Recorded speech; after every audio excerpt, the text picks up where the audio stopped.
ನಾವು ರಾಜ್ಯ ಚುನಾವಣಾ ಆಯೋಗವನ್ನು ಸ್ಥಳೀಯ ಸಂಸ್ಥೆಗಳ ಚುನಾವಣೆಗೆ ನಡೆಸಬೇಕು ಅಂತೇಳಿ GBA ಚುನಾವಣೆಗಳು ಒಳಗೊಂಡಂತೆ ಸ್ಥಳೀಯ ಸಂಸ್ಥೆಯ ಎಲ್ಲ ಚುನಾವಣೆಗಳನ್ನು ನಡೆಸಬೇಕು ಅನ್ನೋ ಡಿಮ್ಯಾಂಡನ್ನು ಇಟ್ಟಿದ್ವಿ. ಚುನಾವಣಾ ಆಯೋಗವು ಕೂಡ ಸುಪ್ರೀಂ ಕೋರ್ಟ್ನ ನಿರ್ದೇಶನದಂತೆ ಕ್ಯಾಲೆಂಡರ್ ಆಫ್ ಇವೆಂಟ್ಸ್ನ ಅನೌನ್ಸ್ ಮಾಡಲಿಕ್ಕೆ ಹೊರಟಿತ್ತು. ಈ ಸಮಯದಲ್ಲಿ ಸುಪ್ರೀಂ ಕೋರ್ಟ್ನ ಒಂದು ಮನವಿಯನ್ನು ಚುನಾವಣಾ ಆಯೋಗ ಮಾಡಿಕೊಳ್ತು. ಏನಪ್ಪ ಅಂತಂದರೆ, SIR ಪ್ರಕ್ರಿಯೆ ಜಾರಿಯಲ್ಲಿದೆ, ವಿಶೇಷವಾಗಿ ಜನಗಣತಿ ಕೂಡ ಜಾರಿಯಲ್ಲಿದೆ. ಈ ಪ್ರಕ್ರಿಯೆ ಮುಗಿಯುವವರೆಗೆ ನಮಗೊಂದು ಅವಕಾಶವನ್ನು ಕೊಡಿ, ನಾವು ಒಂದು ಆಗಸ್ಟ್ ನಂತರ ಮಾಡ್ತೀವಿ ಅಂತ. ಆದರೆ ಈಗ SIR ಪ್ರಕ್ರಿಯೆ ಮೇ ಬಿ ಸೆಪ್ಟೆಂಬರ್ವರೆಗೂ ಆಗಬಹುದು. ಈ ಹಂತದಲ್ಲಿ ಮತಪಟ್ಟಿ ಪರಿಷ್ಕರಣೆ ಆಗ್ತಾ ಇರುವ ಸಂದರ್ಭದಲ್ಲಿ ಚುನಾವಣೆ ನಡೆಸ್ತಕ್ಕಂಥದ್ದು ಕಷ್ಟ ಆಗ್ಬೋದು. ಬಹುಶಃ ಅಕ್ಟೋಬರ್ ನಂತರ ಚುನಾವಣೆ ನಡೆಸ್ಬೋದು. ಆ ಅಕ್ಟೋಬರ್ ನಂತರನಾದರೂ ಚುನಾವಣೆ ನಡೆಸಲಿಕ್ಕೆ ಚುನಾವಣಾ ಆಯೋಗ ಕ್ರಮವನ್ನು ಕೈಗೊಳ್ಳುವ. ಈಗಿಂದ ಸ್ಟಾರ್ಟ್ ಮಾಡಿದ್ರೆ, ಆ ಪ್ರಕ್ರಿಯೆಗಳನ್ನು ಪ್ರಾರಂಭ ಮಾಡಿದ್ರೆ ಚುನಾವಣೆಯನ್ನು ನಡೆಸ್ಬೋದು. ಯಾಕೆಂದರೆ ಮೇ ಬಿ ಆಗಸ್ಟ್ ಎಂಡಲ್ಲಿ ಈ ಏನು SIR ಪ್ರಕ್ರಿಯೆ ಆಲ್ಮೋಸ್ಟು ಒಂದು ಹಂತಕ್ಕೆ ಬರುತ್ತೆ. ಹಾಗಾಗಿ ಪ್ರಕ್ರಿಯೆಯನ್ನು ಪ್ರಾರಂಭ ಮಾಡಿದ್ರೆ 100ಕ್ಕೆ 100 ಭಾಗ ಚುನಾವಣೆ ನಡೆಸ್ಬೋದು. ನಾವು ಡಿಮ್ಯಾಂಡ್ ಮಾಡ್ತಾ ಇದ್ದೀವಿ, ನೀವು ಈ ಕೂಡಲೇ ಅದಕ್ಕೆ ಸಂಬಂಧಪಟ್ಟಂಥ ಎಲ್ಲ ತಯಾರಿಯನ್ನು ಮಾಡ್ಕೋಬೇಕು. ನೀವು ಚುನಾವಣಾ ಆಯೋಗ ಏನು ನೀವು ಸುಪ್ರೀಂ ಕೋರ್ಟ್ನ ಮುಂದೆ ಒಂದು ಅಫಿಡವಿಟ್ನ ಹಾಕಿದ್ರಿ, ಒಂದು 2 ತಿಂಗಳು ಕಾಲಾವಕಾಶ ಕೊಡಿ ಅಂತ. ಕಾಲಾವಕಾಶ ಮುಗಿತಾ ಬಂದಿದೆ, ನೀವು ಪ್ರಕ್ರಿಯೆಯನ್ನು ಚಾಲನೆ ಕೊಡಬೇಕು ಅಂತ ಹೇಳಿ ಈ ಮೂಲಕ ತಮ್ಮಲ್ಲಿ ಕೇಳ್ಕೊಳ್ಳಿ.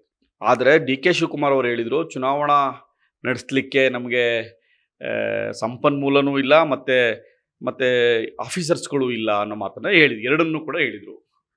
ಆದರೆ ಈ ಆಗಸ್ಟ್ ಎಂಡಷ್ಟರಲ್ಲಿ ಎರಡೂ ಪ್ರಕ್ರಿಯೆಗಳು, ಜಾತಿಗಣತಿ ಮತ್ತು SIR ಪ್ರಕ್ರಿಯೆ ಮುಗಿಯೋದ್ರಿಂದ ಆಫೀಸರ್ಸು ಫ್ರೀ ಆಗ್ತಾರೆ. ಎರಡನೇದು, ರಾಜ್ಯ ಚುನಾವಣಾ ಆಯುಕ್ತರಾದ ಸಿಂಗ್ರೇಶ್ರೀ ಅವರು ಒಂದು ಪ್ರೆಸ್ ನೋಟನ್ನು ಮಾಡಿ ಹೇಳಿದ್ರು, ನಾವು ಚುನಾವಣೆ ನಡೆಸಲಿಕ್ಕೆ ಅಗತ್ಯವಾದಂಥ ಸಂಪನ್ಮೂಲ ನಮ್ಮ ಬಳಿ ಇದೆ ಅಂತ. DK ಶಿವಕುಮಾರ್ ಅವರು ಎಲ್ಲೋ ಒಂದು ಕಡೆ ತಪ್ಪಿಸ್ಕೊಳ್ಳೋಕ್ಕೋಸ್ಕರ, ಚುನಾವಣೆ ನಡೆಸಲಿಕ್ಕೆ ಸಾಧ್ಯ ಆಗದೇ ಇರೋ ಕಾರಣಕ್ಕೋಸ್ಕರ ಆ ಮಾತನ್ನು ಹೇಳಿದ್ರೆ ಹೊರತು, ಇವತ್ತು ರಾಜ್ಯದ ಪರಿಸ್ಥಿತಿ ಆ ರೀತಿ ಇಲ್ಲ. ಇವತ್ತು GSTನ ಅತಿ ಹೆಚ್ಚು ಕಟ್ತಾ ಇರತಕ್ಕಂಥ ರಾಜ್ಯ, ಒಳ್ಳೆ ತೆರಿಗೆ ಕಲೆಕ್ಷನ್ ಆಗ್ತಾ ಇರ್ತಕ್ಕಂಥ ರಾಜ್ಯ. ಇಂಥ ರಾಜ್ಯದಲ್ಲಿ ನೀವು ಚುನಾವಣೆ ಮಾಡೋಕ್ಕೆ ದುಡ್ಡಿಲ್ಲ ಅಂದರೆ ಯಾವ ರೀತಿ ಅರ್ಥ? ಇದು ನಗೆಪಾಟ್ಲಿಗೆ ಈಡಾಗುತ್ತೆ. DK ಶಿವಕುಮಾರ್ ಎಲ್ಲೋ ಒಂದು ಕಡೆ ಚುನಾವಣೆ ನಡೆಸ್ತೇನೆ ಈ ರೀತಿ ತಪ್ಪಿಸ್ಕೊಳ್ಳೋಕ್ಕೋಸ್ಕರ ಮಾಡ್ತಾರೋ ನಾಟಕ ಅಂತ ನನಗನ್ಸುತ್ತೆ. ಅಲ್ಲ, ಚುನಾವಣೆ ಏಕೆಂದರೆ ನಗರ ಪ್ರದೇಶಗಳಲ್ಲಿ ಇವತ್ತು ನಿಮ್ಗೆ ಗೊತ್ತು, ಇವತ್ತು ರಸ್ತೆಗಳ ಹಾಳಾಗಿದೆ, ಗುಂಡಿಗಳು ಬಿದ್ದಿದೆ, ಕಸ ಎತ್ತೋರಿಗೆ ಕೇಳೋರಿಲ್ಲ, ಮತ್ತು ಇವತ್ತು ಸಿಮೆಂಟ್ ಡಾಬರೀಕರಣದ ಬಗ್ಗೆ ಇದಾಗಿದೆ. ಅನೇಕ ಸಮಸ್ಯೆಗಳು ಇವತ್ತು ಬೆಂಗಳೂರನ್ನು ಕಾಡ್ತಾ ಇದೆ. ಬೆಂಗಳೂರಲ್ಲಿ ಚುನಾವಣೆ ಮಾಡಿದ್ರೆ ಹಿನ್ನಡೆ ಆಗುತ್ತೆ ಅನ್ನೋ ಒಂದು ದೊಡ್ಡ ಮನೋಭಾವ ಇದೆ.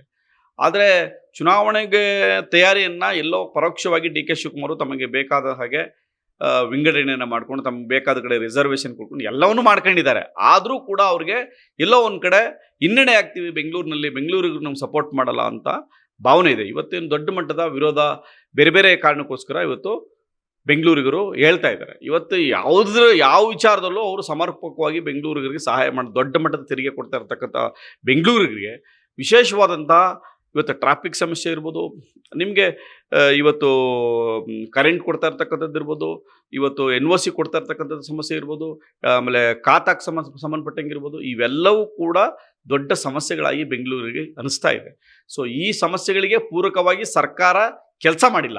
ಆ ಕಾರಣಕ್ಕೋಸ್ಕರ ಅವರು ಎಲ್ಲೋ ಒಂದು ಕಡೆ ಚುನಾವಣೆಯನ್ನು ಒಂದಲ್ಲ ಒಂದು ಕಾರಣಕ್ಕೋಸ್ಕರ ಮುಂದೂಡ್ತಾ ಇದ್ದಾರೆ.